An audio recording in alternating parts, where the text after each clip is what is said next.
Welcome for yet another session in strategic formulation. We agreed in the beginning that we are going to carefully formulate the strategy.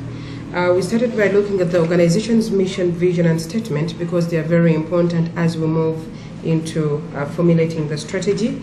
And then we looked at the external environment where we talked about the PSTEL, scanning the environment, and forecasting, methods of forecasting, and things of that nature. As we narrow down, now we're going to look at the industry and competitors. Why the industry?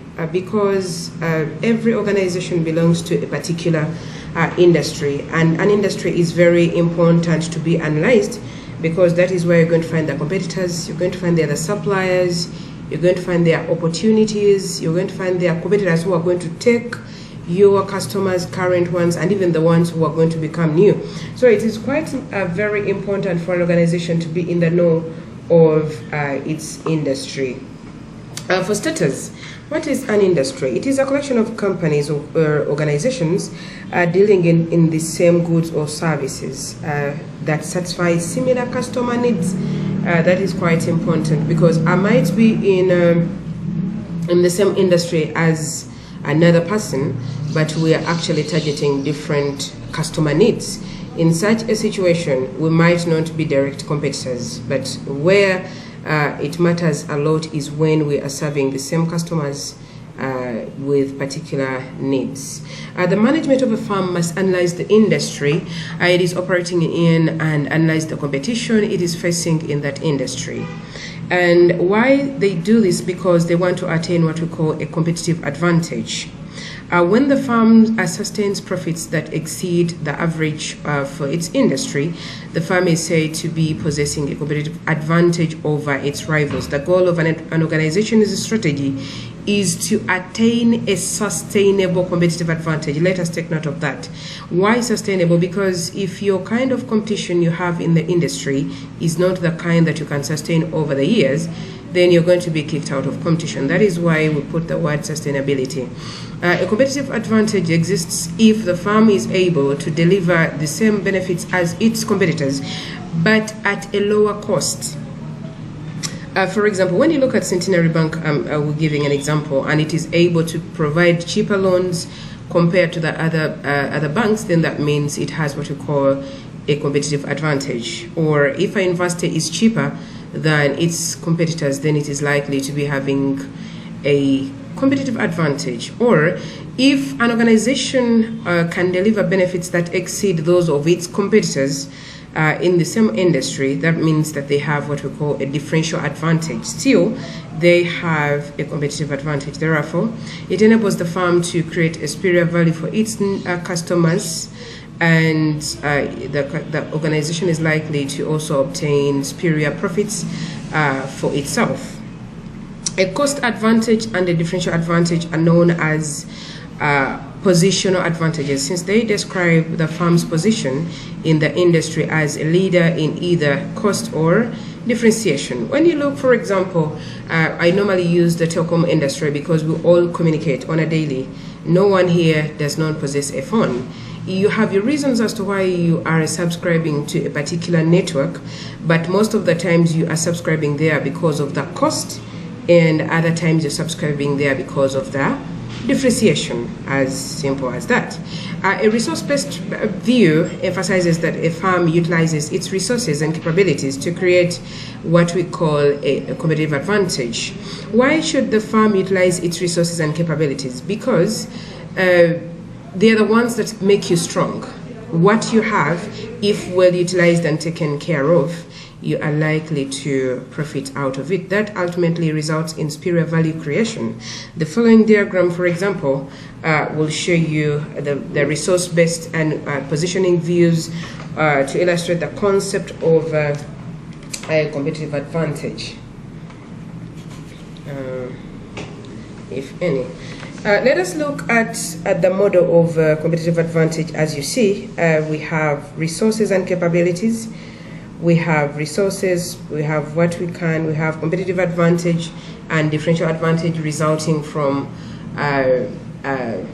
assaging on capabilities and resources. And then we'll have value creation at the end of the day. That means that the customers are likely to enjoy value out of utilization of resources and capabilities. The process of industry and competitive analysis is quite complex, and we need to take into consideration the following activities. Number one, there is need for every industry to define its boundaries and select the kind of market that is going to be served. That is quite important, because if you do not know how far you can stretch as an industry, then you're bound to either lose out on some opportunities and also miss out, miss out on safeguarding yourself against some of the industrial threats. Number two, there is need to understand the industry's life cycle, because at certain stages of an industry, you know that you're going to enjoy different things. In the growth, in the maturity, in decline, and things of that nature. Three, you need to understand the structure of an industry. How many players are in an industry? Is it fully concentrated? Have the players formulated what we call oligopolistic tendencies and things of that nature? Then we also need to look at the 5 forces of competition according to Michael Porter, and then we need to understand what we call the key success factors in an industry. How do we define the boundaries of an industry? If we choose to be, for example, let us look at the higher institutions of learning, the universities per se. How much can universities stretch? What can they do? Who are their customers and things of that nature? Why? Because when you know the kind of customers you're serving, then you are able to satisfy the customer needs, because you're going to look at your resources and your capabilities, and you'll be able to exactly produce what is needed by your customers. I'll give an example. If I were looking at a university which is maybe having people already on the ground who are maybe well trained in arts, there is no way then I can introduce science programs. Why? Because I do not have the resources. I've already made an assessment in the resource that I have on the ground, and I know my capabilities. Therefore, when we look at defining the boundaries of an industry, there is need to look at the served market segment. What kind of customers are you serving? Because then you're able to understand their needs and their purchasing patterns, and you're also going to use the right technology to serve them and meet their expectations. Those are quite very important when you're defining the boundaries of the industry, because then you're able to have what we call a complete value chain, because your customers are going to be satisfied. We said that when we are analyzing our industry and competitive analysis, we start by the boundaries of the industry, and then we move to the industry's life cycle. When we look at an industry is like a human being. It has a life, and when an industry is new, it emerges. When it stays for some time, it grows. However, along its growth, sometimes it is shaken out, and if it is not shaken out, it matures and then it declines, as you'll see in the diagram. When you look at the life of an industry in the introduction stage or emergence, there are characteristics of low sales, high cost per customer, financial losses, innovative customers that are the only ones who will come, and we have few competitors because the industry is new. But when we move into the growth stage, there is what we call increment in sales. There is reduction in the cost per customer. There is increment in the profits and things of that nature. That is during the growth. And sometimes we normally say that at this point in time, the industrial players are likely to enjoy what we call abnormal profits because of the growth stage. However, there are some industries which never exceed growth. Instead of going into maturity, they go into what we call shakeout. There are quite a number of things that cause a shakeout. If there is emergence in new technologies, some industries might be shaken out.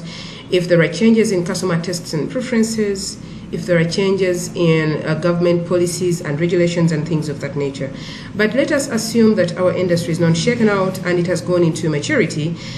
Here, we normally say that the industry is circulated. Why? Because the industrial players are not making those abnormal profits. Here, we have what we call the peak sales. The profits are high, but not very high for the new starters.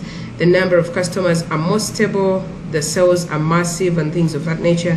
And then if we leave the maturity stage, we are likely to go into what we call the decline stage. And when it comes to decline stage, there are quite a number of issues that are faced.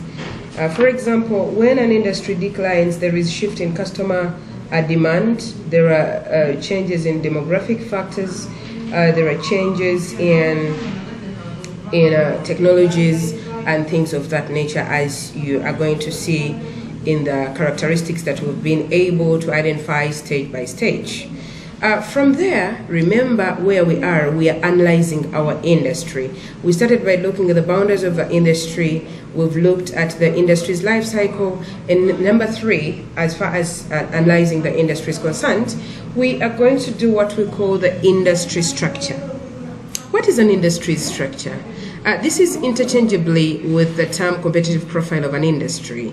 The competitive profile of an industry A can be that it is highly competitive, whereas the competitive profile of industry might not be highly competitive.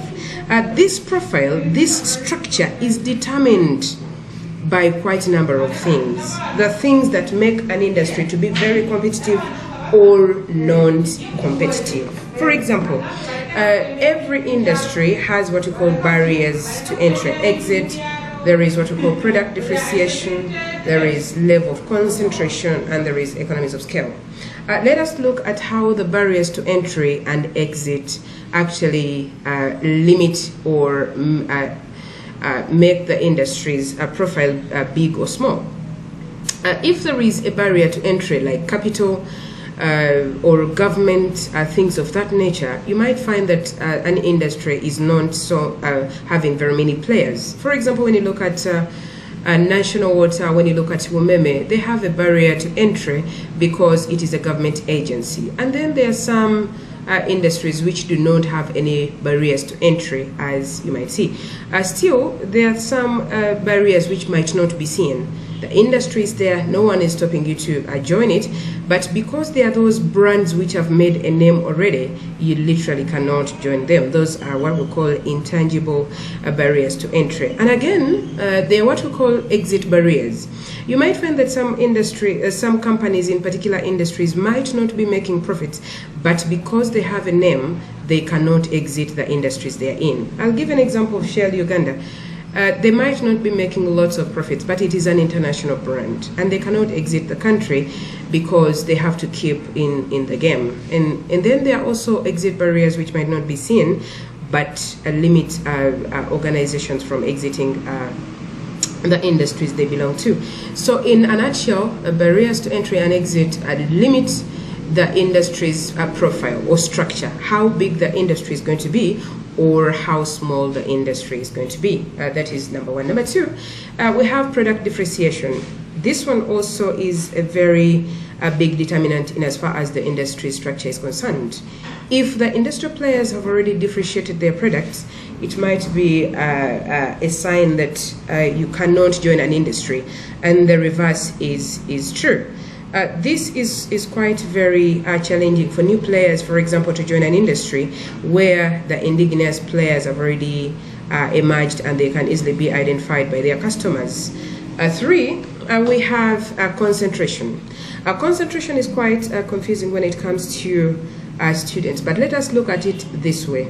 When you find that an industry has few players, few companies, few competitors, that means that they have a low concentration, and the reverse is true.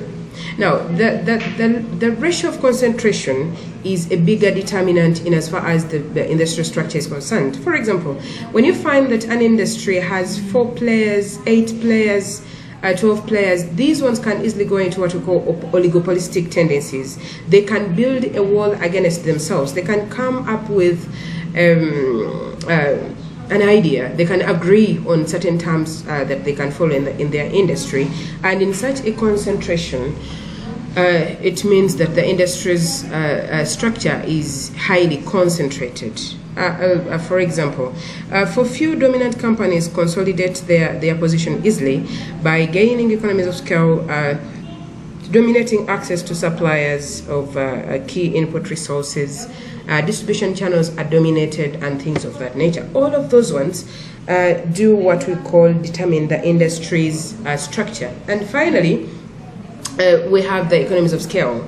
Economies of scale result from savings companies achieve by producing or buying in large quantities and things of that nature. So these four, the barriers to entry and exit, the product depreciation, the concentration, and economies of scale, determine the structure of an industry's profile, whether it's going to have very many players or it's going to have few players. Remember, where we are doing what we call the industry and competitive analysis. And I told you from the beginning that we are going to look at 5 major activities. The first one was to define the boundaries of the industry. The second one was looking at the industry's life cycle.